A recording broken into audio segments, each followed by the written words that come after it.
3, 2, 1. Buenas tardes, mi nombre es Rodolfo Martínez Martínez, soy vecino de la colonia Bellavista en el Romero de Tacubaya.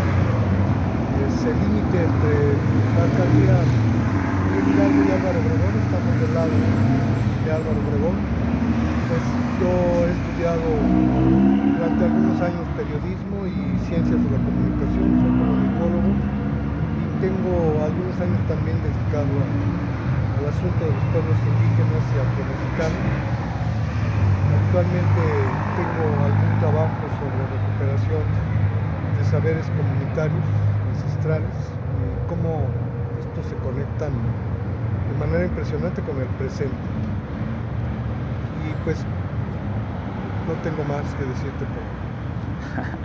Bueno, platiquemos de dos personajes. Voy a dar dos nombres y tú me platicas de ellos. Muy bien. El primero de ellos es Ricardo Martínez, conocido por vecinos, amigos y cronistas de la Bellavista y Tacubaya como el maestro. El profesor, sí, Ricardo Martínez Abundes, mi papá. De grata memoria siempre, porque es mi primer referente, mi primer maestro de muchas cosas. Y efectivamente el profesor, porque él fue profesor de inglés, que desempeñó un magisterio, dicho así, con toda la extensión, durante muchos años, más de 3 décadas, en una primaria que está aquí muy cerca, en la colonia Bellavista también, en donde también dio clase el periodista Virgilio Caballero, querido hoy, que es su cumpleaños, 24 de febrero. Virgilio estaría cumpliendo 82. Un abrazo, estés. Bueno, en esa primaria misma, en la Ignacio López Rayón, mi padre dio clases de inglés durante poco más de 30 años de manera gratuita, y todo esto hizo que él tuviera ahí una gran cantidad de alumnos de muchas generaciones, que hasta la fecha es impresionante y es gratificante también, que te los encuentras, me los encuentro en la calle transitando aquí, caminando por Bellavista, y aún me preguntan por él. Otros lo recuerdan, unos que ya son gente mayor, que fueron muy niños sus alumnos, pues evocan su memoria,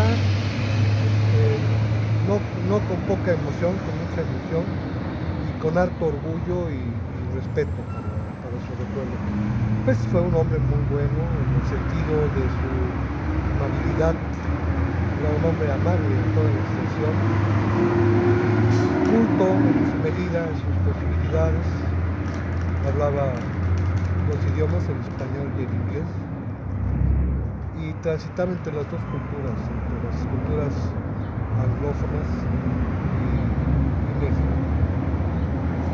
El otro personaje que tú me preguntas, pues también resulta entrañable, porque pues yo soy parte de esa familia, el padre de mi madre, Don Trinidad Martínez Mendoza. Si Ricardo Martínez Abundes es el profesor Ricardo, pues Trinidad Martínez Mendoza es Don Trini. Y Don Trini a su vez tenía un mote, un apodo que le venía de su origen en el fútbol mexicano, que era el Pata de Oso. Pues bien, sí, en efecto, yo soy nieto, soy descendiente del Pata de Oso, mi abuelo materno, a quien la leyenda, junto con su hermano Refugio Martínez el Vaquero, les atribuye la gran virtud de fundar la leyenda del equipo del pueblo del Atlante, de cómo este equipo hoy conocido como el Atlante surge de los llanos de la Condesa, los límites de la colonia Condesa. Entonces no era una colonia, era un rancho, el rancho de la Condesa y los límites de Tacubaya, en un lugar que se llamaba La Nopalera. La Nopalera, que vio nacer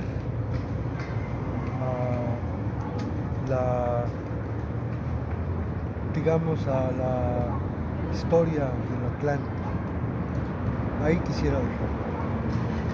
Vamos a hacer solamente una pregunta más ahorita por el tema Nada de... más una pregunta, ¿tú alcanzaste a oír qué dijo ese señor? ¿No? Seguramente podremos apreciarla cuando tengamos el video. Quiero preguntarte sobre un episodio muy interesante de la vida del profesor Ricardo Martínez, que fue aquella noche en que se aventó un palomazo con un grupo muy popular de este barrio, originario de este barrio, conocido como el Cuarto Capítulo. Cuéntanos esa historia un poco. ¿Qué Bueno, pasó? La noche en que don Ricardo Martínez se convirtió en una estrella del rock and roll. Bueno, él ya era estrella, pero no del rock and roll, sí de la canción, del canto de aficionados, porque él era un cantante aficionado. Este profesor Martínez también era un bohemio, no bebía y no fumaba, pero tenía dos grandes vicios que eran el canto y el baile. Era un gran ejecutante del boogie boogie, del swing y del mambo, cha-cha-cha en su tiempo, pero también de estas artes del canto. Y pues yo fui testigo de ese momento. Era yo un niño,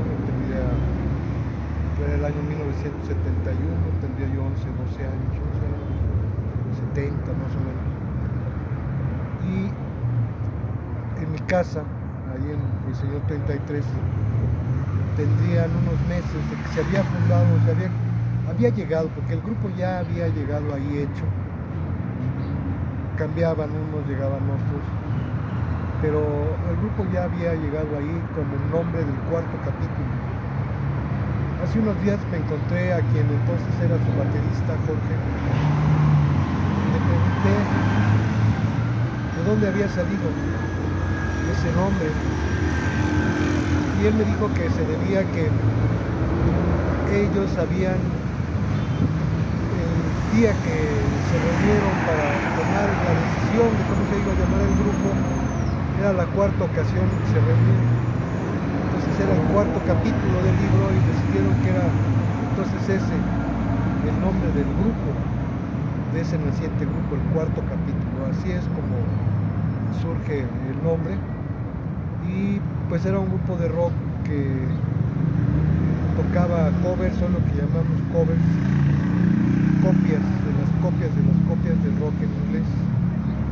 Se negaban a interpretar melodías en español, de modo que su vocación ya estaba dada en ese tiempo a la copia de los éxitos de entonces el rock, digamos el rock duro de ese tiempo. No había en su repertorio Beatles, no había Rolling Stones, había piezas de los Doors, de Jimi Hendrix, de La Crema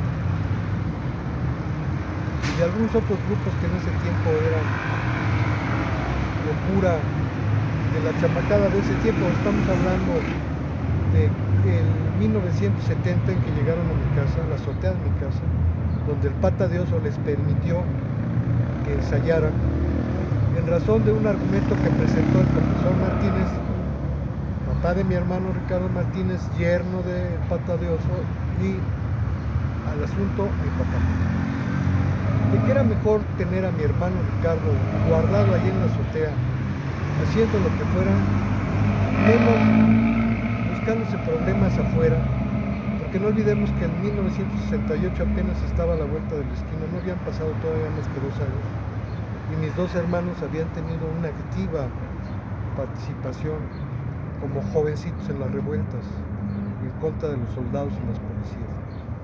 Entonces a mi padre le había costado mucho trabajo, pues no ponerlos en orden ni meterlos en cintura, porque eso nunca lo logró, pero sí alejarlos del peligro de que los mataran o de que los fueran a desaparecer, porque en ese tiempo era práctica, era un deporte nacional, desaparecer a los jóvenes.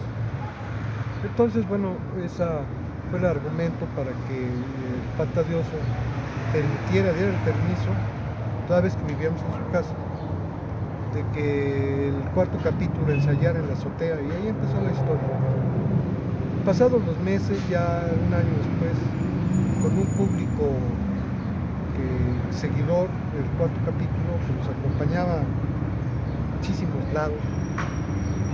Una vez el amigo Alberto, el Perrote, dijo: a dónde no íbamos por ir a oír esos cabrones, ¿no? Y entonces el asunto es como alguna vez aquí en la colonia hubo una tocada que para el grupo fue muy importante porque alternaron con un grupo de música llamada tropical en ese tiempo, el Conjunto África, que vino a tocar aquí a la colonia, traído por una organización que era Mike Company, que hacían hoyos funk, fueron innovadores aquí en Bellavista, en Camino Real.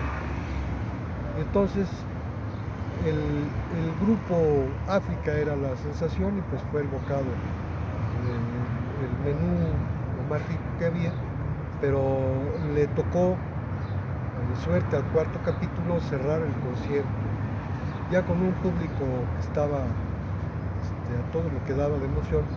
Pues la misión era pues bastante complicada y era un reto hacerlo. El asunto es que cuando llega el turno del grupo, fue para cerrar la tocada, el bajista, que también a veces habilitaban como cantante, ya estaba muy borracho, no podía cantar.